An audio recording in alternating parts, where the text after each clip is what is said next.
Hey, what's up? This is Argon here. There are a lot of places to buy clothing these days, literally thousands of retailers, and all of them will have big sales pretty much every season. Yes, there are deals to be had, we've covered some great sale pickups on the channel, but they're also designed to make you buy more. Particularly when they're full of unpopular items people didn't actually want at a full price, so it's hard to know if you're getting a good deal. Then you have second-hand marketplaces, which also offer a chance to get some pretty decent clothing while saving you some money. And all of the second-hand things we've covered on this channel have legitimately been really good pickups. Nowadays, people know all about the usual suspects. Grailed is a big one if you're into streetwear and designer fashion, but you've got some other regional ones like Depop and Vinted. They all have their own selections of items and different sorts of popular brands. Or even eBay if you want to try something a little more chaotic. And in fact, an eBay pickup is going to be the subject of a future video, so keep an eye out for that. By now, everyone knows these big marketplaces, which is a positive and a negative in equal measure. If you're selling something, it's great to put it on a platform where there's loads of people already there. And there's a pretty large section of clothing on these websites, so you can guarantee that there'll probably be something that you'll like. On the downside, there's also a lot of competition for clothing. You'll have a lot of people after the same thing,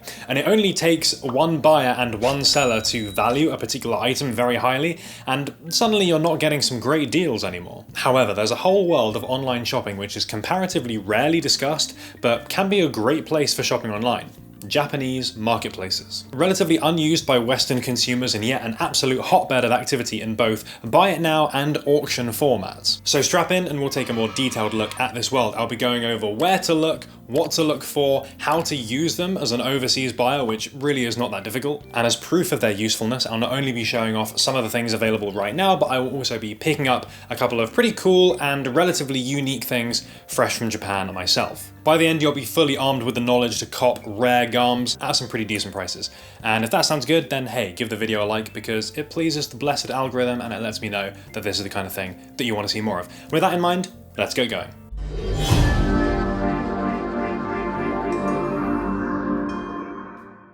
First off, I'm not going to be gatekeeping the sites I'll be using until the very end. We're going to be looking at Yahoo.jp primarily for the auction format and also Mercari for a more traditional buy it now system. Both of these are extremely popular ways to buy and sell stuff in Japan, but relatively niche outside of that. After all, why would you sell on Y.jp when you could stick it on eBay? Like eBay, they're not just for fashion either, there are categories for all kinds of things, so it's a great place to look up interesting merch or interior design stuff, that kind of thing. But for the purposes of this video, we're going to be focusing on clothing. So why bother? If Grailed, eBay, etc. are so big over here, then why bother going over to a different platform?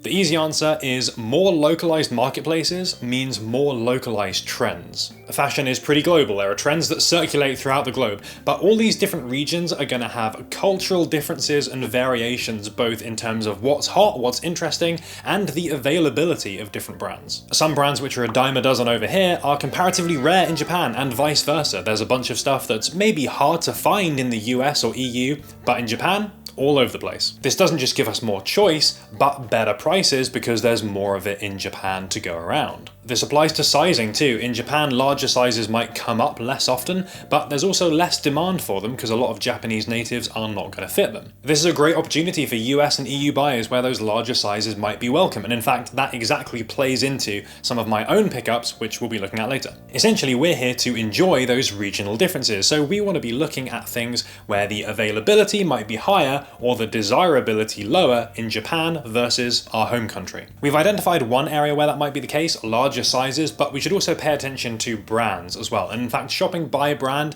is, in my mind, one of the better ways to browse places like this. They're quite difficult to just randomly browse, so you need to have some ideas in mind. How do we get these ideas though? Well, I can't claim to be an expert in this area. You can really dedicate your life to learning the ropes of Japanese auctions and all kinds of interesting, weird things you could be searching. But the most obvious thing is that Japanese brands are relatively more available and tend to be cheaper. Kapital is a great example of this. It's a brand that I quite like conceptually and aesthetically, but there's not that many retailers that stock it in the UK. And looking at Depop, for example, which is a big secondhand platform in the UK, there just isn't that much of this brand. But Yahoo.jp is absolutely full of it, making it a great chance to get something from the brand and maybe finding things that you wouldn't be able to get elsewhere. Some of those skeleton print items, for example, are considered a little bit hyped, a little bit exclusive, but there's loads of them over here. You've also got some really cool pieces of outerwear, which being some of the more expensive items are maybe harder to come across or not stocked by a lot of retailers. This is the case for loads of Japanese brands. Izzy Miyake, Buzz Rixon's, even stuff like the Arc'teryx and Beams collaborations, which very rarely come up for sale on Grailed, but do have some availability on YJP. I've seen people come up with some really unusual items from some of these brands, which over here would be some kind of museum piece only for collectors and no doubt resold at very high prices, but in Japan it's just another item of clothing to be sold like anything else. Cases like that mean you can get some cool stuff that no one else is going to be wearing. Next question, how do you buy from these websites? Luckily, you don't need a 1,000-day Duolingo streak thanks to proxy services which can bid and buy on your behalf. So far I've used one called Buy, and you basically just browse Yahoo.jp through their site and it translates prices and content as you go, at which point it pretty much behaves similarly to something like eBay. There are a couple of nuances. When you bid on something, there are some extra fees on top of that, which are not that much, but it covers the sort of shipping and handling and that side of things.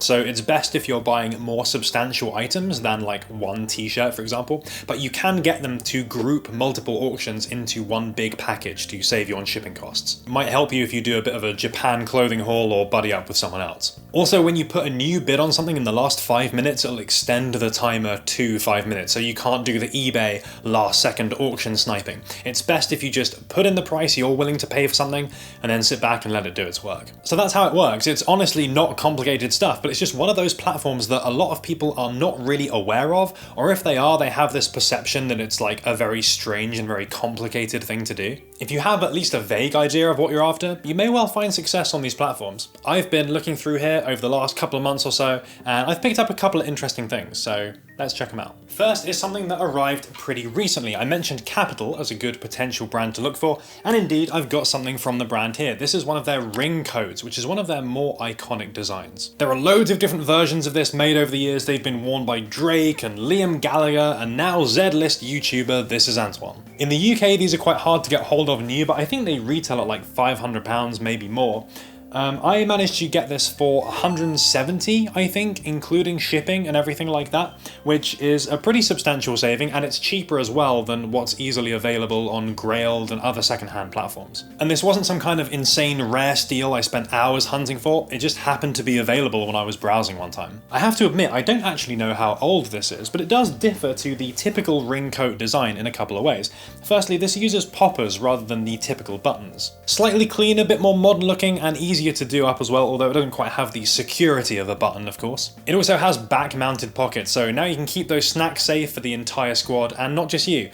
Pretty strange detail, but I kind of like it. It's quite quirky and fun. Overall, it very much has a military aesthetic, that much is clear, but with that ring lapel making it feel more like a cardigan or a naragi, so it's kind of an interesting mix of multiple styles. A couple of different ways to wear this as well, depending on how you want to do it up, whether you want the ring part fastened or unfastened. If you unfasten the whole thing and put the hood up, makes you look pretty scary. You can't see a thing, but that's fine. Really has the feel of a worn-in vintage piece, but is in pretty good condition, so it's definitely been well taken care of.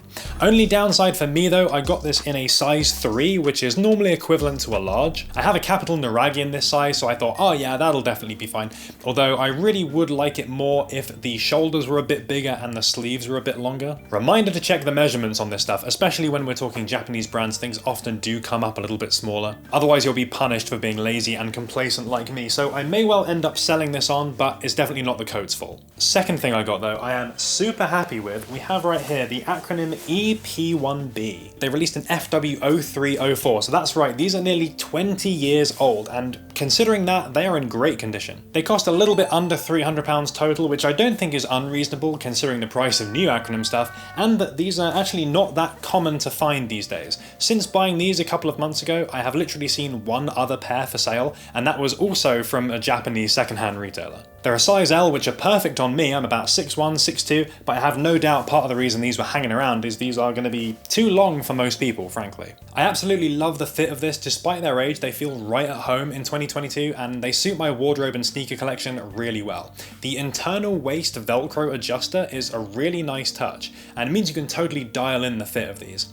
The only downside is they are lacking some of the modern Acronym sensibilities. The pockets, for example, are not that big. They're kind of fairly shallow, so a modern smartphone can fall out of them more easily than they would do otherwise. And they also don't have any phone pockets, which again is very common in even the more minimal stripped down Acronym pants. But I was after these for the shape, the material, the color, and they definitely don't disappoint in any of those areas. I realize I'm kind of gushing about these, but I really do like them. Plus, as someone that often buys things new, it's kind of nice to have something that's a bit more off the beaten track and that I know other people are not really going to be wearing. These do have signs of wear for sure. The cuffs are a little bit frayed, for example. There's some sign of wear around the pockets. Some of the material is like a little bit uneven in color, and there are some kind of frays to the material in general. But I think all of those things kind of add to the charm and the personality. Really fits into the aesthetic of the Y2K era wide pants. And considering these are nearly 20 years old, I think they're still in remarkably good condition. Hopefully that helped convince you of some of the benefits of places like Yahoo.jp. It's a world that you could spend a lot of time learning about and browsing and finding weird, interesting things other people have never heard of. Being able to access brands and pieces not available on those traditional or more often used platforms has some great value. This stuff was mega easy to buy as well, so if you've either never heard of these websites or you have, but you think, oh no, this is advanced fashion stuff only, I could never possibly do this, then don't be discouraged. Definitely give it a go and see if you find anything interesting. Would love to hear though if you've used platforms like Buy or Yahoo.jp and what your experience has been. Hopefully you got some great steals, and if you've got some advice for wannabe Japanese deal hunters, then please do add it to the comments. I want to make sure this video is as useful and helpful as possible, and you guys always do a really good job with that. So arigatou gozaimasu in advance for that. Let me know what you thought of my pickups, and if you enjoyed the video, again, please do give it a like. It is massively appreciated, and if you haven't subscribed yet, then definitely consider doing so because we'll have some more cool content coming up soon. Thanks again for watching. We'll be back soon with another one.